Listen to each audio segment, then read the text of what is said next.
Good evening.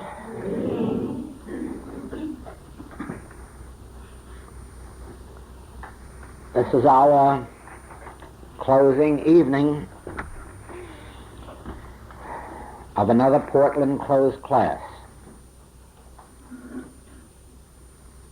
And of course, my first word is one of thanks and appreciation to those workers in the center who have made this class so smooth, so enjoyable.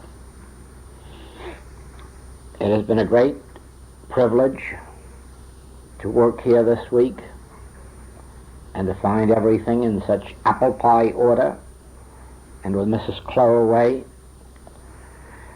because this is the greatest evidence of devotion that the students can give. And of course it represents a deep appreciation of our work too. And so for myself and for all of the students here, thanks to those of you in the back. And then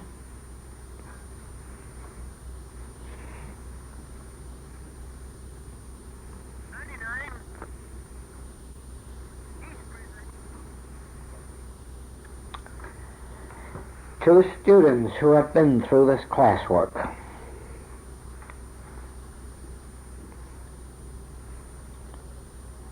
the smallest part of classwork is hearing the Word. The biggest part is the practice of it, the living of it. And that the students have to do themselves. No message of truth in and of itself can save the world. If it could, the message of Lao Tzu of China would have saved it. It has in it everything necessary to save a world. The original message of Gautama the Buddha was sufficient to save 7 worlds. And that which is left to us in the 4 Gospels by the Master Christ Jesus could save all the worlds that exist here and in the skies. If messages in and of themselves could do it, but they can't. It is what an individual does with a message that determines what it will do in his or her life, just as it is what a group of students will do that determines what the message will do in their particular center or community or city. We are told that if there were 10 righteous men in a city, the city would be saved. If there were 10 students in any of the true centers in the world, that center would be a shining light for all the rest of the nation to see. So it is that no one can benefit by any message, but everyone can benefit by every message, because of the messages that have been given to this world by serious spiritual lights. There is enough in any of those to save the world, to save an individual's world. There isn't a spiritual teaching that has been given to the world by a great leader that hasn't within itself enough for any of us to lift ourselves into heaven. I'm afraid that we sometimes see students waste too much time with those messages that have been brought here by those who never have had a message, by those who have never been seriously engaged in the work. And a great deal of time can be lost that way, and a lot of effort can be wasted. But no one that ever comes to a place of this kind need ever have any doubt about the rightness of a message, because everyone has the right to investigate who brought it here and what has it accomplished since it's been here. So again, it's a matter of individual responsibility as to what happens when a class comes to what appears to be its end, like tonight. Of course, it really isn't the end. To those students who know what constitutes a message of truth, a class is a continuing experience lasting forever, because a word of truth, just a single idea or message that is received in fertile soil, takes root and grows, and from that little seed becomes an entire forest. There, of course, the Master showed us why there are some of us who go further than others. He made that very clear, that the seed falls sometimes in rocky soil, and it won't go far, nor bring forth any fruit. Barren soil, and it brings forth nothing. Fertile soil, and it sprouts up within us. Very often the messages are blamed for a student's lack of response. No, if it's a message of one of those who are spiritually endowed, then it isn't the message's fault. It is the fault of the student who permits himself or herself to remain rocky soil or barren soil. Perhaps in the beginning most of us were rocky and barren, but we don't have to remain that way. It is a question only of our determination to continue in the study, in the practice, in the meditation, until such time as the soil changes its nature. Anyone who is led to a spiritual message has the capacity to develop the soil of their consciousness and make it receptive to truth and responsive to truth. True it is that it sometimes requires years of devotion, of study, in the face of what outwardly seemed to be no progress.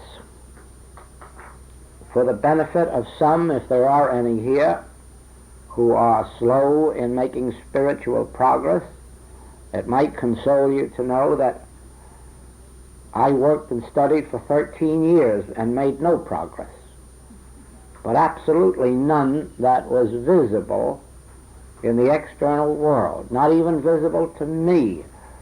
In my 13th year of study, I would have said to you, I am the world's most colossal failure, for I've read these books and worked on them for 13 years, and I'm exactly where I was 13 years ago, except for one thing, I know less than I knew then. And that's exactly what happened to me. But it wasn't a week or two after that my entire life was changed by a spiritual experience. And within 2 days after that, I was healing. But 1 week before, had you spoken to me, I would have said, there's no hope for me. I'm the barren soil and the rocky soil all mixed up together. Not a trace of fertility in it. But you see, there was, but it was invisible to the outer senses, and it was invisible to me. I could mark no progress within me. And yet, in that 1 second, in that one moment of illumination, the 13 years were wiped out, and life began anew. And so it is that it does take. You might ask why I continued 13 years that way. Well, my need was desperate. My need was very desperate. I didn't need physical healing or mental or moral or financial. Not that I was an angel, but I wasn't any worse than the average. But I had no specific problems. But I had a heart hunger. I was lonesome. I had friends and I had relatives and a sufficiency of money and success and business, but I was lonesome, and I was lonesome for that one companion, without which all of us are barren, even if we have loads of friends and relatives and lots of money and homes and yachts. We still are lonesome without that one thing. Now, there are people so constituted that they can get along beautifully without God. Just give them a few friends and a few dollars and whatever they need externally, and they'll never miss God in this whole incarnation. But I wasn't one of that type. I had the outer things, but I longed for the inner. And evidently there was going to be no rest for me till I found it, and it took 13 years. So then, if you have that longing, not for demonstration, not for better health or more wealth, but if you have that longing for that inner glow, that inner companionship, that inner feeling that there must be something more to this world than what meets the eyes, ears, and taste, touch, and smell. There must be a transcendental something. And there are people who have met it. If you have read Browning or Whittier or Whitman, Emerson, then you know what I mean.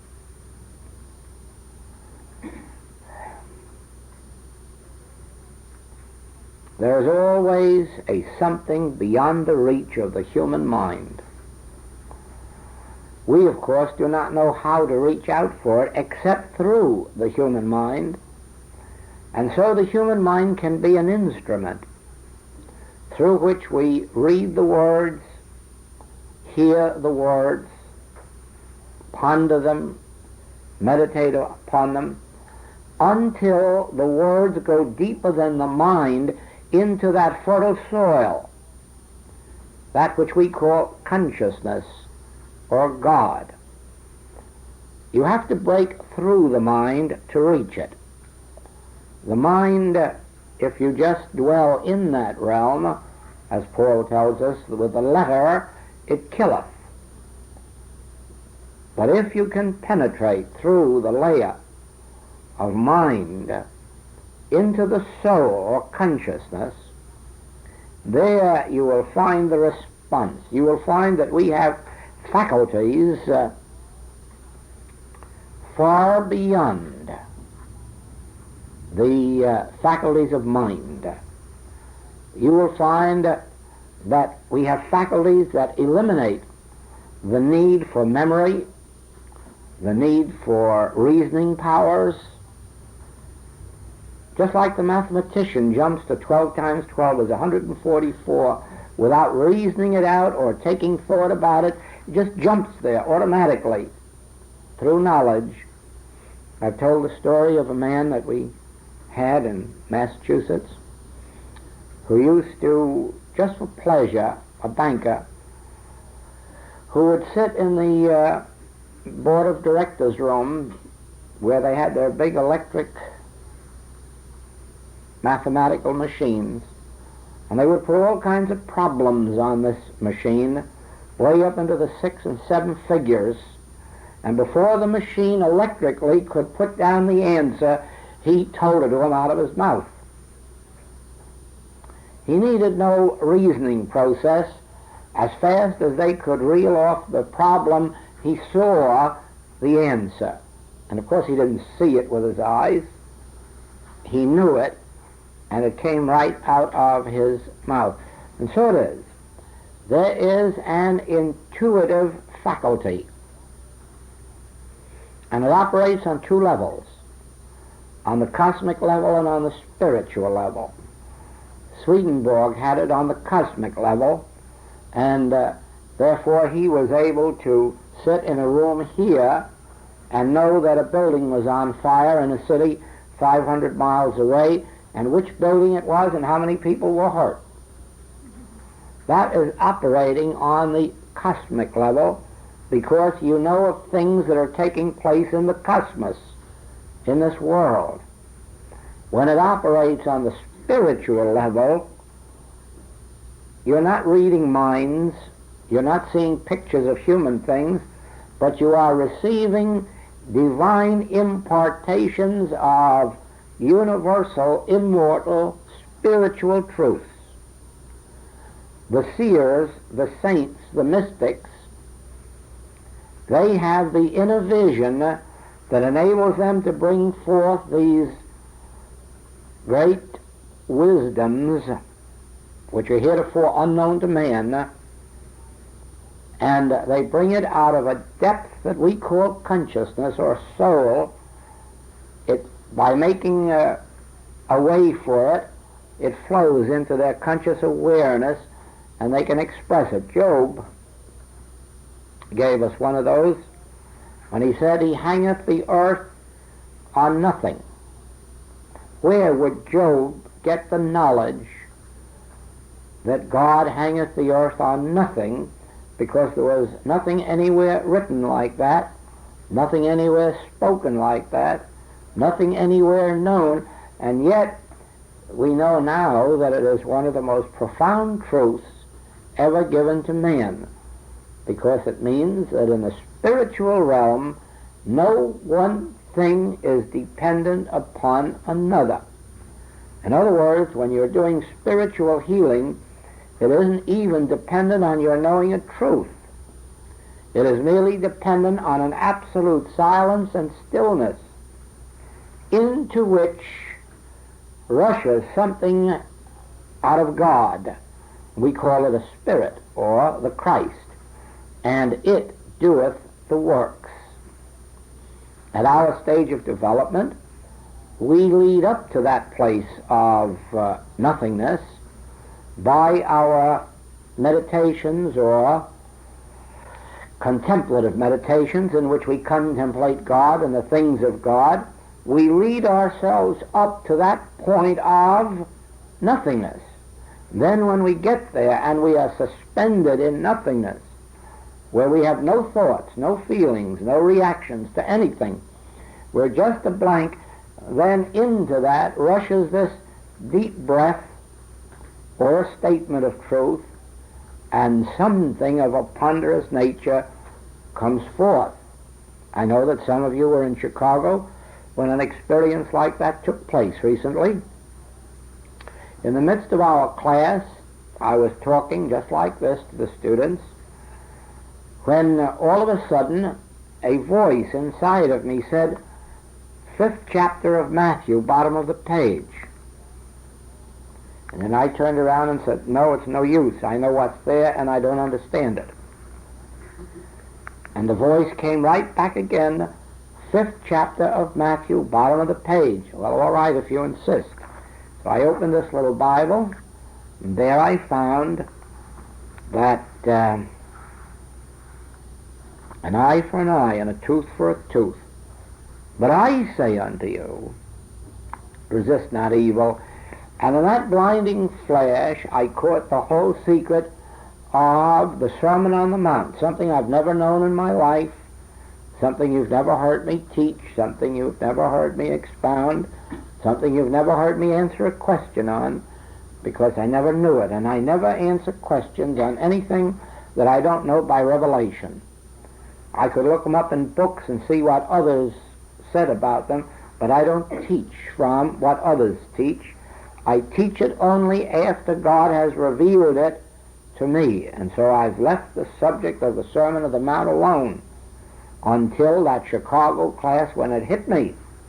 And then I knew you are under the law while you're taking advantage of that eye for an eye and a tooth for a tooth. As long as you're resisting evil, as long as you are using the weapons of the world, you're under the law. And the very knife that you throw at somebody will come right back to pierce you in the chest. And all that in a blinding flash out of nowhere. So that from then on I have been teaching this subject of the Sermon on the Mount, just as you have had it in this class, that you're under the law while you're indulging the human way of life, and there's no way of expecting grace while you're doing it. You can pray for it from now for 1,000,000 years. It isn't going to come to you.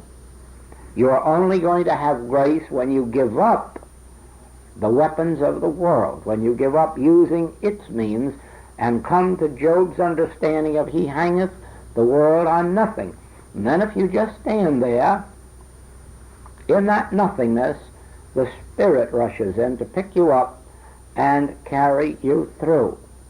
Now, it is just in exactly that way that truth is born. It is just in that way that all unfoldments come from within. It was back in about 1935 when I was sitting at my desk one day, and the same voice said, "Mind is not God." And you'll never know what a shock that was, because all of the metaphysical teachings of the world teach that mind is God.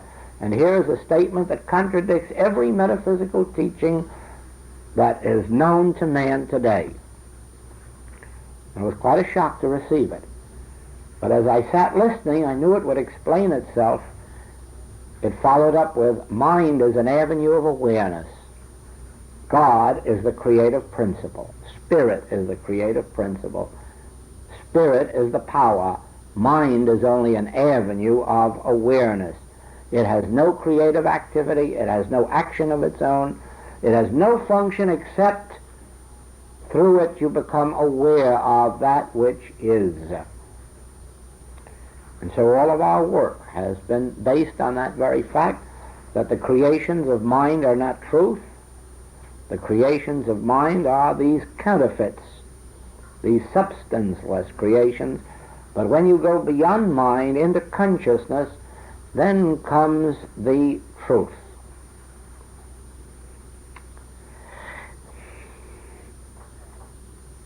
It was in that same way, I've just told you of those 13 years of longing. Then after that came the period of healing. But during those years of healing, there came the longing to know why we have to do healing, why there is error on earth, what causes it, what produces it. And we learned enough to know that error isn't real no matter what form it assumes. We know enough to call it nothingness. We know enough to call it mortal mind or nothingness. We know enough to call it an illusion or an unreal thing. But that isn't really knowing its cause or its basis. That is merely removing it from the realm of the real without being able to understand it. And so my next longing was to know what lies behind mortal mind. Where does a mortal mind come from? Or what constitutes mortal mind? What could you do to get rid of mortal mind? How would you overcome mortal mind? What are you going to do about it? Even if it's nothingness, you know, it's very annoying to all of us. With all of the nothingness of mortal mind, we're all here because mortal mind drove us here. And don't get discouraged. I had to wait 25 years for the answer to that one. 25 years of praying, 25 years of meditating on it, 25 years of sometimes tearing my heart out and getting no answer. And then, in a moment that I had no idea at all that it was going to come, when I wasn't expecting it, it flashed into my mind like a lightning bolt and nearly threw me off the platform. It shook me from head to foot. For weeks I didn't get over the shaking that I got from the intensity of that revelation that the cause of all the trouble on the face of the earth is the belief in good and evil. That nobody can stay in the Garden of Eden, of harmony, of perfection, while they are accepting in their mind the belief of good and evil. But everybody can go back into Eden and be pure and have lived by grace, not by the sweat of the brow, by grace, by the gift of God, just by giving up the belief of good and evil, just by being willing to concede there's no good man on earth and no bad one, no good woman on earth, no bad one, no good child on earth, no bad one. There is neither good nor bad. Thinking would make it so. Yes, you can decide that this is good and the other one can decide that is good. You can decide this is evil and the other one can decide that is evil. But if you once withdraw your estimate, your opinion, your concept, and declare that in all of heaven and earth nothing is good or evil, only God itself, the invisible, is the all-good. Nothing visible, nothing that you can see, hear, taste, touch, or smell is good, nor is it evil, nor has it any qualities like such. Only the invisible is good, and that invisible, permeates the visible and gives it its qualities. In other words, to say that a rose garden is beautiful is true. To say it's good is untrue, because the good is the invisible presence and power that formed it. That's the good. And the visible merely reflects that goodness. But it's the invisible nature that is the good. And so it is. Out of that nothingness, no human thought, no human reasoning, just what had evidently become a blank, into that rushed this wisdom, hidden 4,000 years from the world, now revealed again. A wisdom that could change your life inside of 30 days if you could accept it. Inside of 30 days, your whole life could be changed if you could have the strength to withhold all judgments as to good and evil and realize, I will not know good or evil. I will know only God as good. And then let this world be whatever it wants to be or appears to be to the world. But for you, never again judging good or evil. Well, it is in that way then that we learn there is a kingdom or a realm beyond the physical, beyond the mental, beyond the cosmic. And that is the world of spirit that enabled the Master to say, I have overcome the world.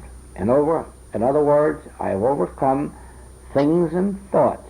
I get to that place where by taking thought I cannot add 1 cubit to my stature, but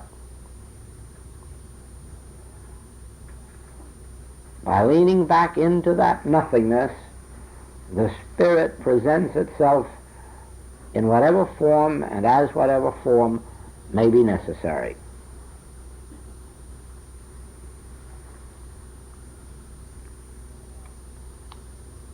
You see then that there must be fertile soil to receive these truths. There must be fertile soil in order to receive harmony into your experience. But since you are, as I am, human and full of the human frailties of life, it becomes as necessary for you as for me to do a little cultivating of our soil through study, through meditation, through mingling with those that are on our own path of life. In that way, our consciousness deepens and ripens and brings forth fruit after its own kind. And the question here, cosmic law is a law of love, as I understand it. Do you consider cause and effect cosmic law? Yes. Cause and effect is cosmic law. As ye sow, so shall ye reap. That's cause and effect. That's cosmic law. The entire teaching of the Master was to show you what cosmic law is and then how to surmount it. As ye sow, so shall ye reap. But there is one way to rise above the law of cause and effect, and that is not to have a cause. Do nothing, think nothing, be nothing of yourself. Let the Spirit bear witness with your spirit. If you pray and have some object of prayer, you're apt to bring forth fruit after that kind. You're apt to have an effect in accord with the cause which you're setting up. But if you were to pray without an object, if your prayer would only be for the realization of God, then you would find you have not set up a cause and there'll be no effect. There'll only be God itself appearing as the harmony of your existence. So it is in every way. If you do not take up the weapons of defense on your own behalf, you can't be injured by those weapons. If you do not mete out justice according to human standards, then human justice cannot come back at you. For whatever it is that you bind, that's what's bound. Whatever you loose, that's what's loosed. You are the one who determines, and when you relinquish the thoughts and things of this world, the desires, and live in a continuous desire to know God, whom to know aright is life eternal, to live in that consciousness of wanting to know and experience God, leaving all other considerations aside, then when God is realized, God appears in your experience as the perfections of life, the perfectness, the harmony, the wholeness, and the completeness. In that regard, the question comes up about this thing called mortal mind and immortal mind. Of course, there are not two minds, nor are there two powers. It is only while we are beholding good and evil that there are two powers, a good power and an evil power. And in the old religions, they call that God and Satan. In the metaphysical, they call it immortal and mortal. In philosophy, they call it good and evil.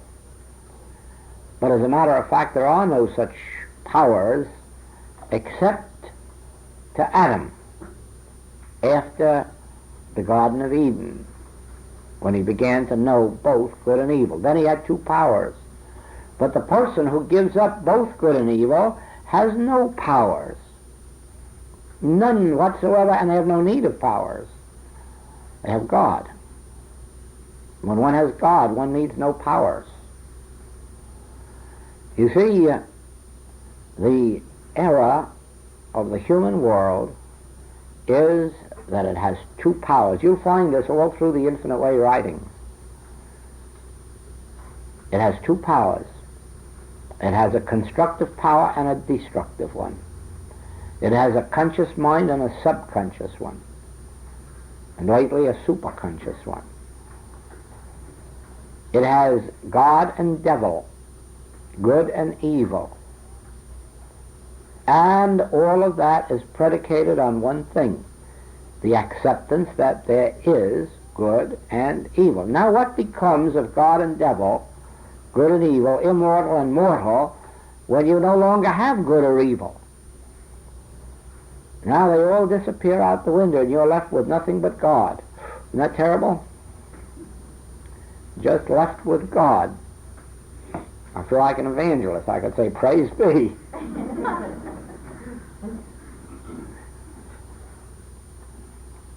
And that's what happens.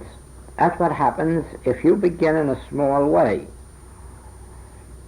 If you have a little bird at home, or even a goldfish, that doesn't seem to be so well, start with it and begin to know that there's no such thing as good birds or bad birds, or good fish or bad fish, or live ones or dead ones. There's only birds and fish.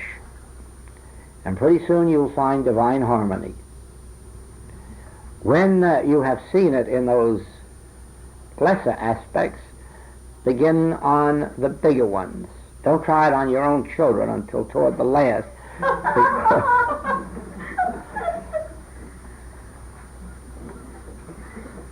It isn't easy to agree that they're not good. They are angels, but after a while they aren't really. They aren't the angels that parents think they are, and they're not the devils that the neighbors think they are.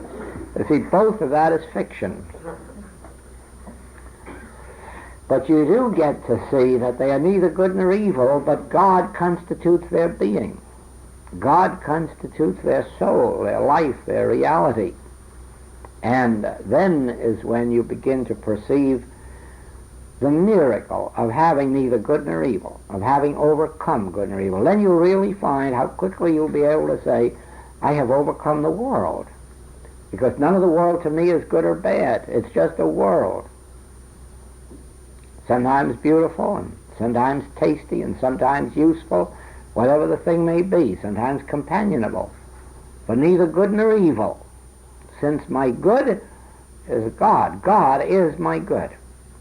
God is my good. God alone is my good. God is my supply. God is my high tower, my fortress, my resting place. God is my home, my consciousness. God is my all in all, and besides God there is none else. Watch that miracle that takes place. And then the question,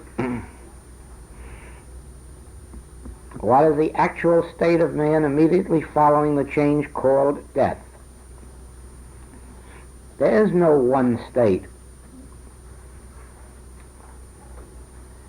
If a man is immortal, when he passes beyond, he is still immortal. Death never made a mortal into an immortal. Otherwise, death would be man's best friend. But Scripture says that death is an enemy that must be overcome. Now, the spiritually enlightened never know death. They never experience death. Their passing from this stage isn't death. It's an awakening into a higher state of consciousness. It's only a mortal who knows death, and his death is only a temporary one, for he wakes up again another mortal. He has certainly all of the opportunities for becoming an immortal as he has here. That hasn't changed. But the mere act of death hasn't changed him, except in the case of those who are on this spiritual path. Now, it makes no difference if you haven't outwardly seemed to have made good progress, because you're no more in a position to judge your progress today than I was a week before the experience happened. But if you are on this path, if you are filling your consciousness with as much of truth as you can, you will find then that if you should pass, that it will be as if you had made 1,000 years progress, and just by the act of passing.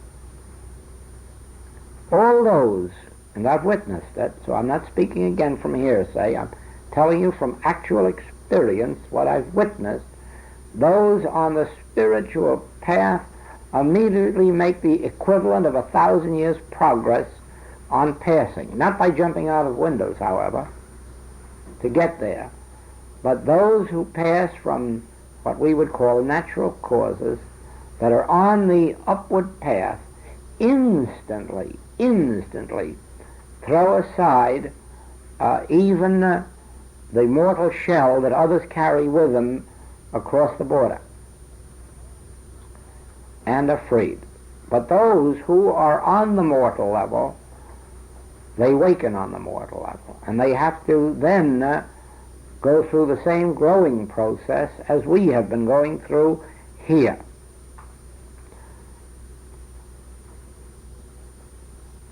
I have seen those who have left this plane sometimes within a few hours and sometimes within a day or two after they've left. And I've seen how they were clothed, and I've seen how they spoke. And then I've seen those who are on the spiritual path, and I've seen the transformation in them. And the transformation is something that is beyond our imagination. And that is only because in this study and meditation, in the study and meditation of truth. There is a refining process going on. There is a falling away of those veils of spiritual ignorance. And even if you cannot fully perceive the benefit of them in your daily life, they're there just the same.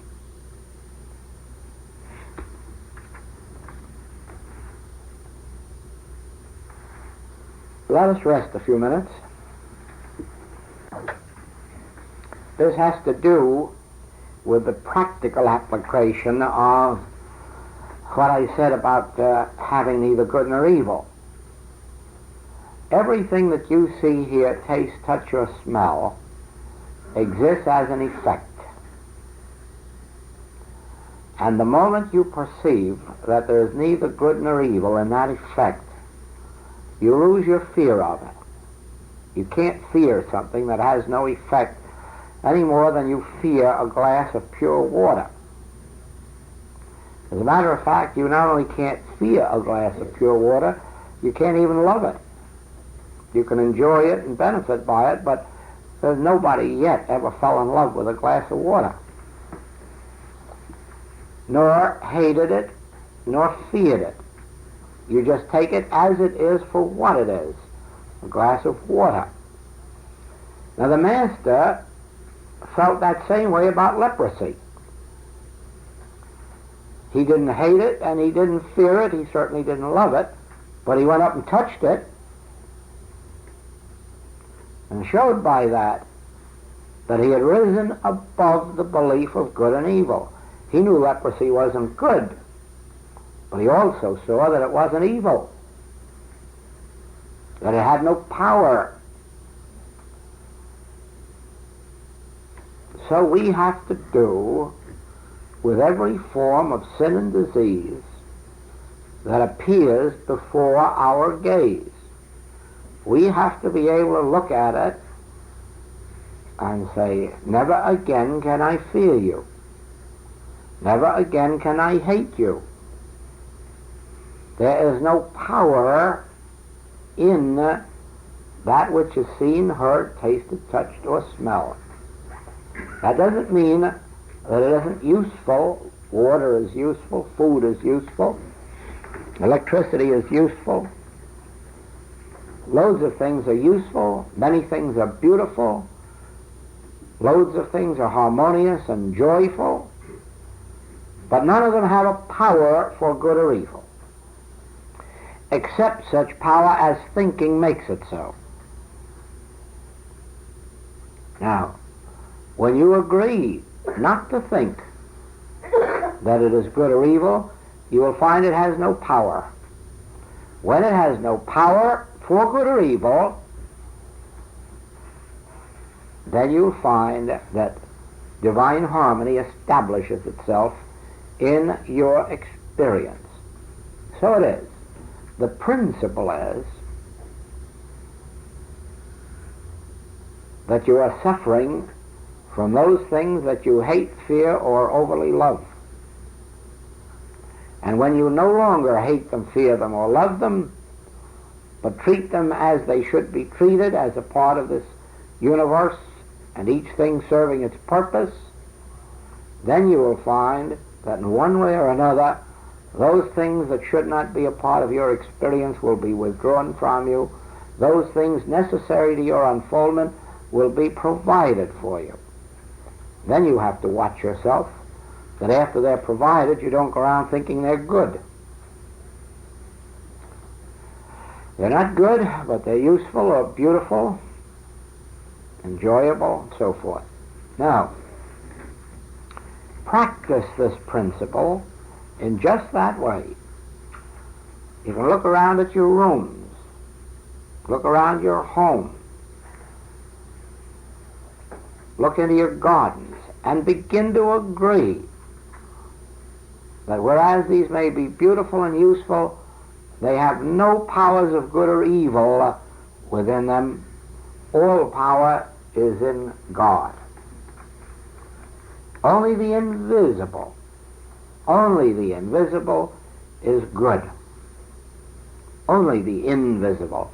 If it's visible, it's neither good nor bad, but sometimes useful, practical, beautiful, joyful, and so forth and so on. This changes the entire nature of one's life. A person who realized that there's nothing good or evil couldn't steal, nor could they lie for anything or cheat for anything, because there wouldn't be anything have that much value to them if it's neither good nor evil. If all the good is in the invisible, one would then abide in the invisible and let the invisible flow out into the visible. All right, let's rest again. Now this is the most difficult part of spiritual living in the beginning, but it is the most beautiful part when the realization dawns.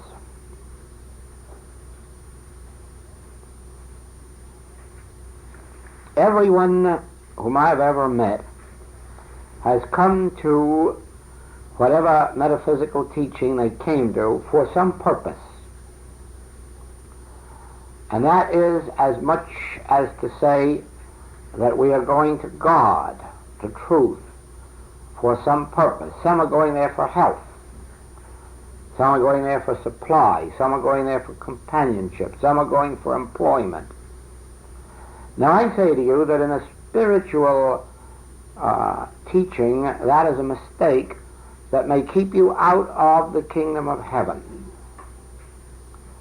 Going to God for any purpose is in itself sufficient to keep you from finding God. God is not a servant acting to do something for us or give something to us or produce something for us. God is not a tool or an instrument.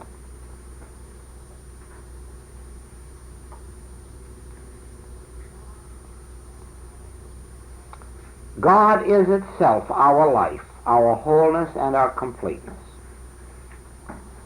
And until a person has seen that clearly enough to want God alone for the sake of God and for no other object or purpose, not for the attaining of anything, until then they cannot achieve God. They're thinking of God only in terms of a servant. You tell your servant what you want and your servant goes and gets it for you. There are some types of metaphysical teaching like that. You tell the divine mind what you want and when you want it, and insist that it do it today too. That makes of God a tool. It makes God your servant instead of you being God's servant. Instead of we being an instrument through which God can manifest, we decide to be the great I am and have God go around doing our errands for us and being rebuked if it's not done on time. There's no such God, you know. There's none. That's fiction. There's no such God. Nobody ever made a success of trying to use God for a tool. For a while, some people have made demonstrations that way and been awfully sorry for it later. The reaction is worse than the action. We have no right to begin with to determine what it is that we want or that we need. Who made us so much wiser than God that we should know these things? We should go to God, first of all, to learn what things we have need of. We should go to God, first of all, for guidance in knowing what to pray for. We know not what to pray for, how to go out or how to come in. So we let the Spirit make intercession with our spirit, and we let God pray in us. Now, when you change your relationship to God so that God is not your servant, God is not supposed to obey your desires, your wishes, your will, but turn around and let God be the divine will, the divine intelligence, and the divine love, and let us be willing instruments of God. Let us be servants of God. That's the lesson of the Master washing the disciples' feet. Too many people in this world aspire to be spiritual masters, not realizing that if they ever achieve it, they'll be the servant of everybody who needs anything on the face of the globe. They'll be at the beck and call of everybody that has a headache or a toe ache or needs a position, and the more of a master they become, the more of a servant they're going to become, and more at the beck and call of everybody that wants to call. So be prepared for that. Should you get to be a master, don't be surprised. It's a terrible price at first when you realize that you have become mankind's servant. It's a glorious kind of servant when you get there. But the point is, change your relationship with God right now. If you have left in you any sense at all that God is supposed to do your bidding or fulfill your desires or heed your prayers, don't have that kind of a God. Make yourself nothing. And let God decide what you need and when you need it. Let God decide how and when to bring you to spiritual fruitage, and always turn within with that listening ear, remembering, speak, Lord, thy servant heareth. Not thy boss that's telling you what to do, not the master who knows more than you do. Thy servant heareth. And then you watch the difference that comes into your life when you let the impartations come from the Spirit to you instead of you talking up to the Spirit. It's an important point, this one, of our relationship with God, because I know that we haven't the right idea of it. I know that most of us are far off in our understanding of the nature of God. And we still believe that we can pray to God, or someone can pray to God for us, and God will do our bidding. There is no such God. I know it now. I know it now. I know it's no use to ask for anything. I know it's no use to tell God. I know it's no use to have a desire. It's no use. There isn't anybody paying attention to what I want. God is fulfilling itself. If I can be still enough, I receive God's grace in the form of every harmony necessary in my experience.